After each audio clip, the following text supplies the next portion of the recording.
Muito bem, senhor Thales Faria, vem para cá para a gente conversar então sobre a carta de Bolsonaro e o reflexo disso também no Tarcísio, né? Porque agora o Bolsonaro chancelou o filho, né, como pré-candidato. Bom dia para você, Thales, tudo bem? Bom dia, Vivi, bom dia, César. O Bolsonaro mandou um recado para o próprio Tarcísio e para o Centrão. Olha, meu filho vai ser candidato até o final.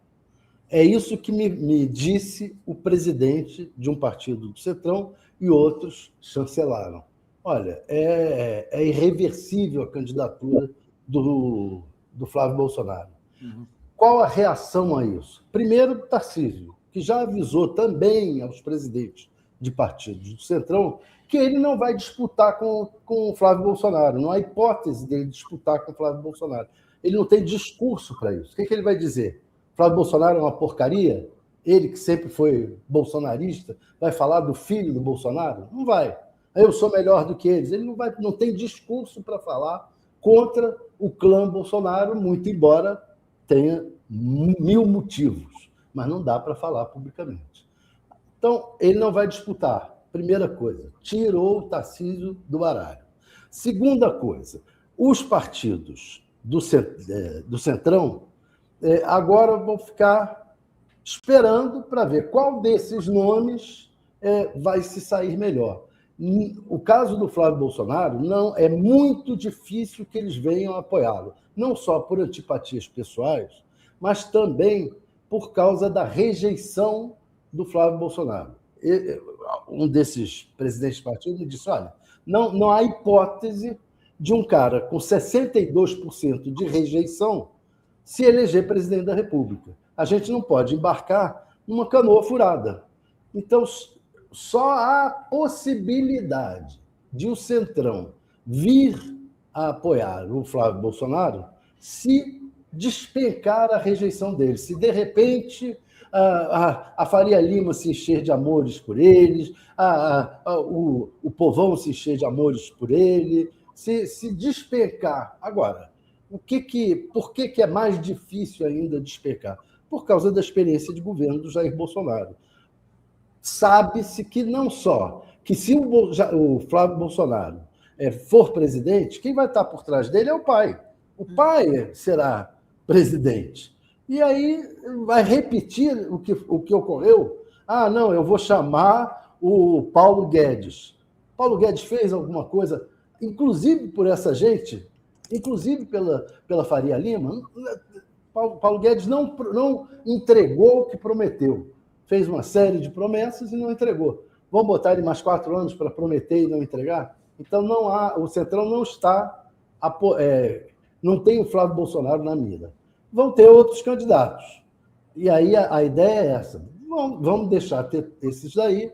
Se algum deles se destacar, aí a gente pode até ir com ele e tentar e torcer para que tenha segundo turno. Se não se destacar, o que é mais provável, porque são nomes mais fracos, é mais difícil que um deles se destaque. Se não se destacar nenhum deles, aí a gente libera os estados, cada um faz o acordo que quiser, e, nesse caso, a maioria dos acordos do Centrão nos estados é com o Lula.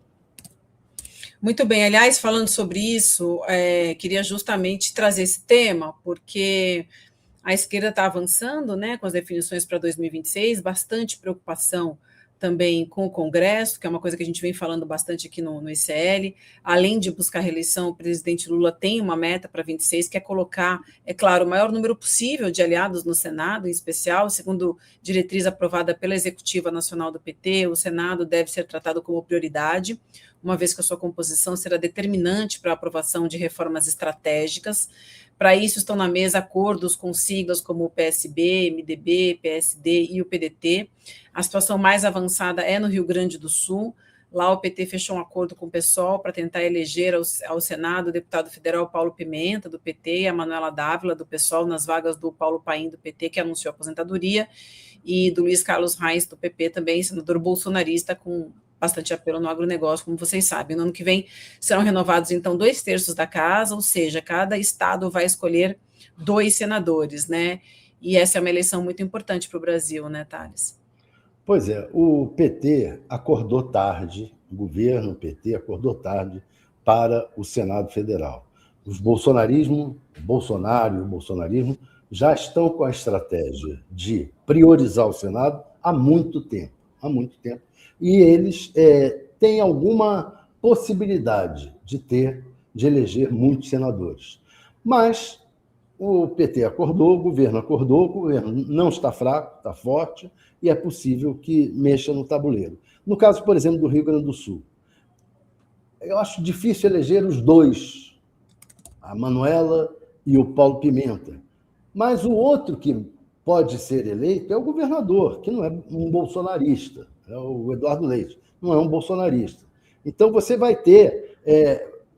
o PT e o governo vai ter que jogar muito com isso, com essa turma do centrão, com essa turma da chamada esquerda democrática, direita democrática, que eu não sei quem são direito, mas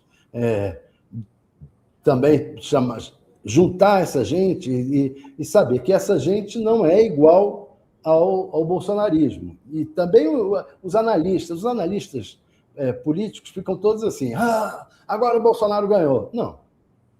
O Bolsonaro vai eleger uma boa bancada, mas muito provavelmente o PT e o governo também vão eleger uma boa bancada e o Centrão continuará elegendo a maior bancada. E esse Centrão que vai eleger a maior bancada, ele pode ser mais ou menos bolsonarista ou lulista. A gente vai ter que esperar para ver como é que vai ser isso. Ô, Thales, você mencionou algo que me ocorreu aqui, eu pensava enquanto eu te ouvia, que é o seguinte, cara. O Centrão não quer entrar numa canoa furada, mas ele só tem canoas furadas, né?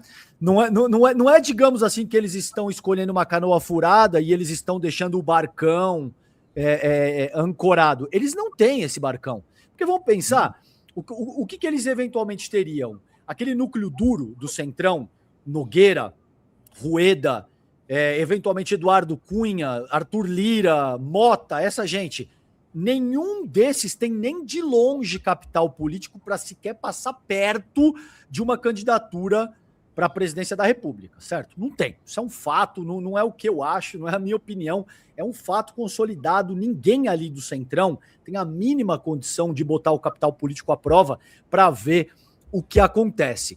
O que sobraria para eles? Uma figura, por exemplo, como Caiado, também não é competitivo. Tarcísio não quer, ao que tudo indica, nesse momento. Zema não é competitivo. Ratinho Júnior. Então, assim, o que sobra, Thales? Porque no limite é verdade que eles não querem entrar numa canoa furada. Só que eles não têm uma canoa que não seja furada. E é verdade. E qual é a canoa que não é furada que eles até podem entrar? Lula. Então, o que ocorre? O que eles estão dizendo? Se nenhum desses aí se mostrar viável, nós vamos liberar os nossos militantes nos estados, os nossos candidatos nos estados, a seguirem o candidato que eles acharem melhor. No Nordeste, o Centrão é Lula. No Centro-Oeste, boa parte do Centrão. No Norte também. Onde tem menos Centrão lulista é no Sul e no Sudeste. Assim mesmo no Sudeste, mais ou menos. Então, eles não querem entrar no canoa furada, não costumam entrar em canoa furada e não tem nomes. Aí eles vão para as canoas melhores que eles tiverem. O Tarcísio era uma canoa que eles acreditavam, mas tinha um furinho ali chamado Bolsonaro, que foi aumentando e virou Flávio Bolsonaro. E essa canoa não está dando certo, não vai dar certo. Então é por isso, eu concordo com você plenamente. Eles não têm nome, mas nunca tiveram um nome do Centrão com voto popular para se eleger.